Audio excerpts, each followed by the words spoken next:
When we solved the system of equations using the graphing method, we saw that each equation represented a line and that the solution was the intersection point. So this really leads to the different cases for systems of equations. So the system can have exactly one solution, and this occurs when the lines intersect at a single point.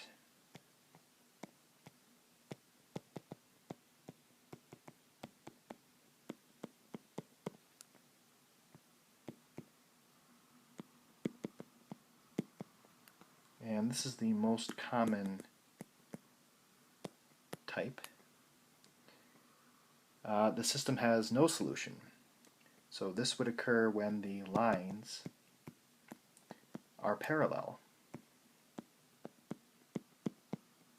So parallel lines do not cross, and if the intersection point is the solution, then there's going to be no solution because they never intersect. And then the third case is that the system has infinitely many solutions. And this occurs when the lines coincide, or they are the same line. So if you draw the first line and then the second line just goes over top of it. So they want us to use the method of our choice to solve the system or show that it has no solution. If the system has infinitely many solutions, we need to express it as an ordered pair. And I'll talk a little bit more about what that means when we get to it. But I want to solve this, and I'll use the elimination method. Now, I can't just add these up directly because none of my variables will cancel out. So let's choose to get rid of the x's here.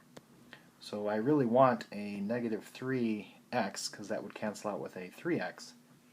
But I'm not allowed to just put a negative 3 there. To put a negative 3 there, I need to multiply the entire top equation by negative 3.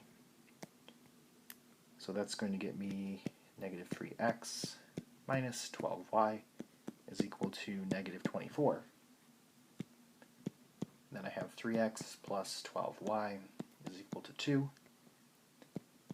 And then I'm going to add these up, and my x's go away. Now, my y's go away as well, so that's going to leave me 0 on this side. And then I have negative 22 on the other side. So this is a special situation when all of the variables go away, you're left with a statement, and that statement is either going to be true or false.